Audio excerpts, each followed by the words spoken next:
Right now, as you're watching this, your engine is likely lying to you. It feels fine. It idles okay. There's no check engine light on the dash.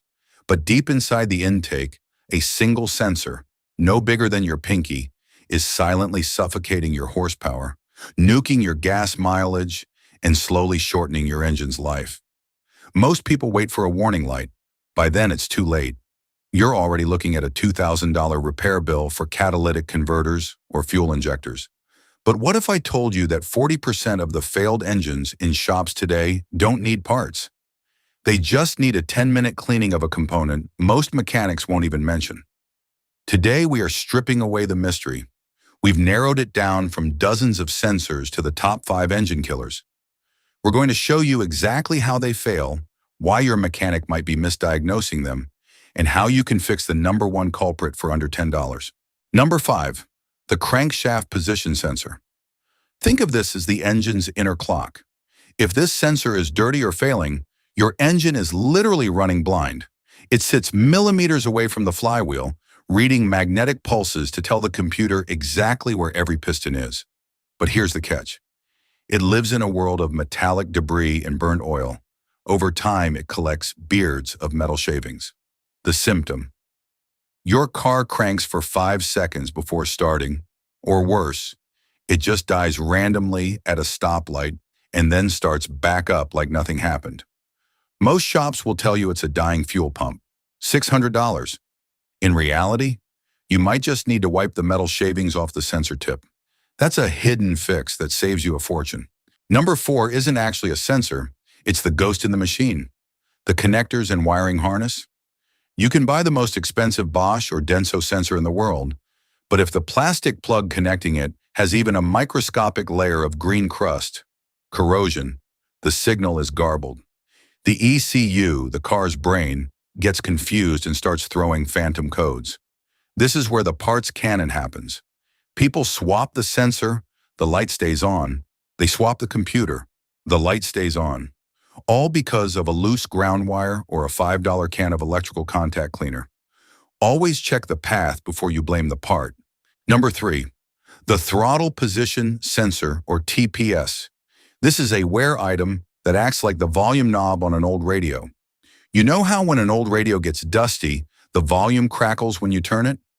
That is exactly what happens to your accelerator.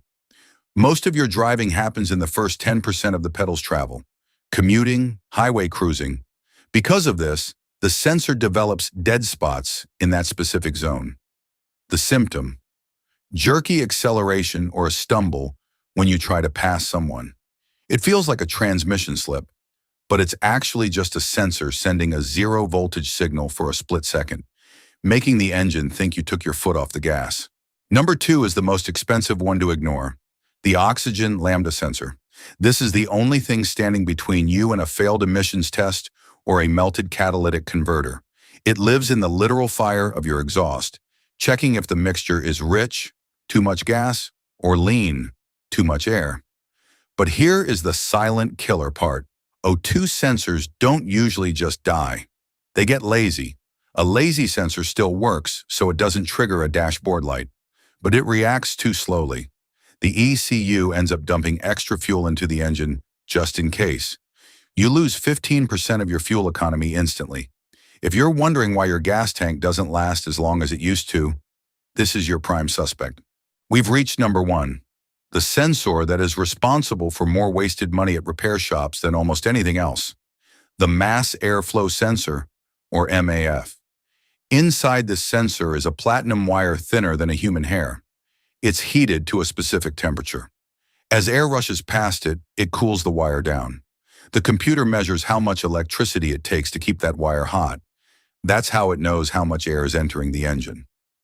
The danger: if a single speck of dust or oil from an aftermarket air filter sticks to that wire, it acts as an insulator. The wire doesn't cool down fast enough. The computer thinks less air is coming in than there actually is. The transformation: it makes your car feel like it's towing a boat, sluggish, heavy, and unresponsive. The magic fix: do not touch the wire. Do not use WD-40. One $8 can of specialized MAF sensor cleaner and 60 seconds of spraying can literally make a 10-year-old car feel brand new. It is the single most satisfying DIY job you can do. Now, everything we've covered today, the dirty MAF, the lazy O2 sensors, the wiring ghosts, that is just the tip of the iceberg. Most car owners are living at the mercy of a diagnostic scanner. If a screen flashes P0420, they panic and hand over $1,000 for a new catalytic converter because they don't know any better.